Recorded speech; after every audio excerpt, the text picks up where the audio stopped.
अरे ओ करमजली, कहाँ मर गई? ये कपड़े क्या तेरा बाप धोएगा? ये है सगुन की चाची।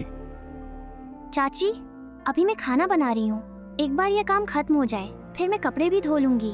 आप चिंता मत करो। जितना मुंह चलाती है ना उतना हाथ चलाया कर तो जल्दी काम होगा, समझी? खाना तो इतना सारा खाती है और काम करते समय तुझे नानी याद आ जाती है।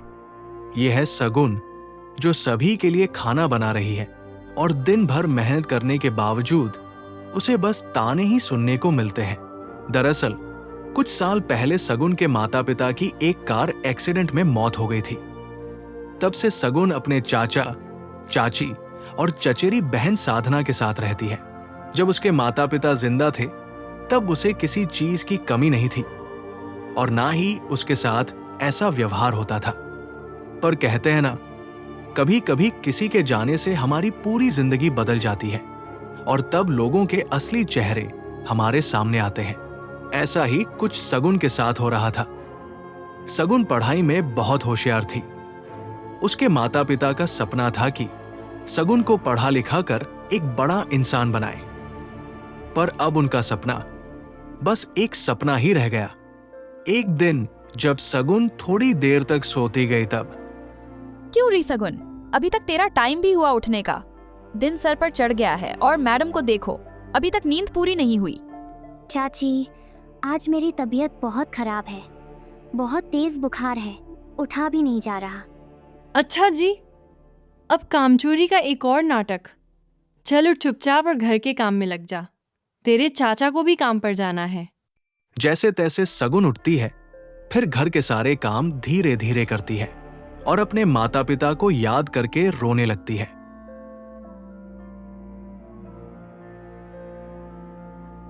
तभी सगुन के चाचा वहां आते हैं और कहते हैं, क्या हुआ बेटा, तू रो क्यों रही है? कुछ नहीं चाचा जी, बस ऐसे ही मम्मी पापा की याद आ रही है और कोई बात नहीं है। अरे मेरी बच्ची, मैं हूं ना, और तेरी चाची भी है। हम भी तो तेरे माता पिता जैसे ही हैं। तू अब दुखी मत हो। दरअसल सगुन के चाचा को कानों कान खबर भी नहीं थी कि उसके जाने के बाद चाची सगुन के साथ कैसा बर्ताव करती है, और नहीं सगुन कभी ये बात अपने चाचा से बताती थी। वो सोचती थी कि अगर वो ये सब चाचा से बताएगी तो चाची और गुस्सा हो जाएगी। अब पूरा दिन बीत जाता है। सगुन ऐसे ही काम करती रहती है, ना तो कोई दवाई के लिए पूछता है और ना ही खाने के लिए। सब काम करके जब वो लेटती है तो उसकी आंख लग जाती है। अब अगली सुबह फिर से सगुन की चाची का रोज का चिल्लाना चालू हो जाता है। अब सगुन को भी इन सब बातों की आदत हो चुकी है। कुछ दिन ऐसे ही बीत जाते हैं।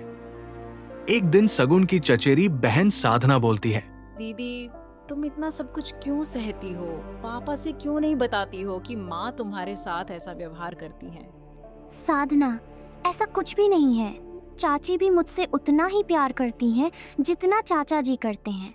बस चाची अपना प्यार कभी दिखाती नहीं है। अरे दीदी, तुम बहुत भोली हो, इसलिए माँ का ऐसा व्यवहार भी तुम्हें प्यार दिखाई देता है। साधना, ऐसी बात नहीं है। और बता, तेरी पढ़ाई कैसी चल रही है? अच्छी चल रही है दीदी। दीदी एक बात बोलूं? हाँ बोल ना। तुम्हें भी पढ़ने का बहुत मन होता है ना? सच सच बताना। हाँ साधना, मन तो बहुत होता है। तो तुम आगे की पढ़ाई पूरी क्यों नहीं करती हो?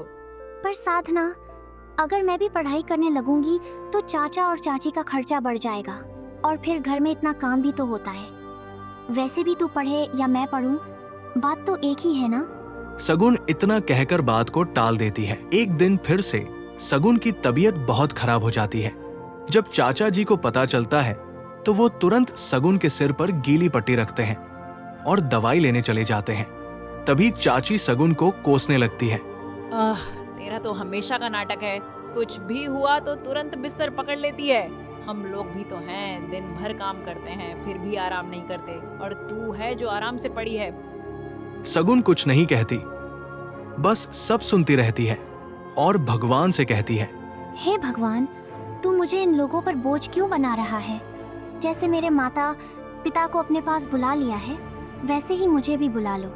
एक दिन जब बहुत बरसात हो रही थी तब सगुन के चाचा काम पर जा रहे थे और सगुन की चचेरी बहन साधना भी बाहर किसी काम से गई थी। तब सगुन की चाची सगुन से कहती है, आज तूने कोई काम नहीं किया, आज तो दिन भर बाहर खड़ी रही, अंदर आने की कोई जरूरत नहीं है। आज तुझे दिन भर खाना भी नहीं मिलेगा, समझी? पर चाची आप ऐसा क्यों कर रही हो? मैं सब काम कर दूंगी, आप ऐसा मत करो। चाची उसकी बात नहीं सुनती और उसे घर से बाहर निकाल देती है। इतनी तेज बारिश में सगुन भीगते हुए बाहर खड़ी रहती है। उसकी आंखों से लगातार आंसू बहते हैं, पर वो कुछ कर भी नहीं सकती। जाए भी तो कहा जाए। चाचा चाची के अलावा उसका इस दुनिया में कोई नहीं है जहां वो जाकर रह सके। उसी वक्त चाचा जी वहां आ जाते हैं और कहते हैं, अरे तू भीग क्यों रही है मेरी बच्ची?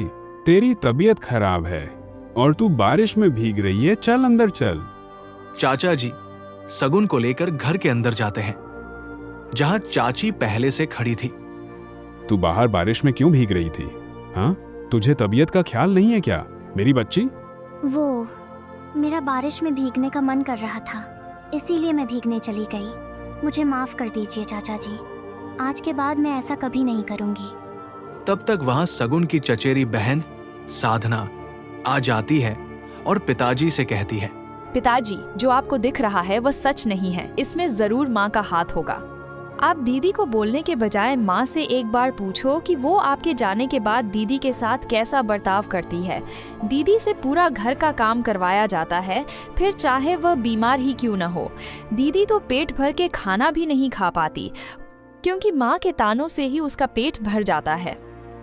क्यों नमिता, तुम सच सच बताओ, क्या सच में तुम सगुन के साथ ये सब करती हो? हाँ या ना में जवाब दो। जी, वो मुझसे गलती हो गई, मुझे माफ कर दीजिए, अब ऐसा कभी नहीं होगा। नमिता, तुमने यह बहुत गलत किया है।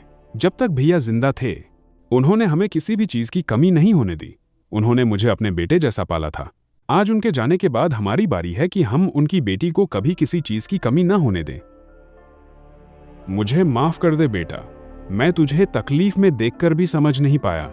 आज से तू सिर्फ इस घर का हिस्सा नहीं, इस घर की जिम्मेदारी भी है। चाचा जी प्लीज आप माफी मत मांगिए, इसमें आपकी कोई गलती नहीं है। अब कुछ दिन ऐसे ही बीत जाते हैं। घर में सब कुछ धीरे धीरे सामान्य हो जाता है। चाची भी अब थोड़ी सुकून से रहने लगी थी।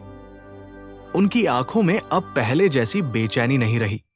समय अपनी रफ्तार से चलता रहा। चाचा चाची अब उम्र की ढलान पर थे। यहां सगुन की भी शादी हो चुकी थी। सगुन अपने ससुराल में बहुत खुश थी। शगुन का पति और उसकी सास दोनों ही शगुन को बहुत मानते और समझते हैं। यहां सगुन की चचेरी बहन साधना की भी शादी हो चुकी थी। एक दिन नमिता अपने पति से कहती है, क्यों जी, अब तो हमें 2 वक्त का खाना भी नसीब नहीं हो पा रहा है। जब सगुन यहाँ रहती थी तब तो मुझे किसी भी काम को हाथ भी नहीं लगाना पड़ता था। तुम सही कहती हो नमिता, जब बच्चे घर में होते हैं तो बात ही अलग होती है। बेटा हो या बेटियां, माँ बाप का सहारा बनते हैं।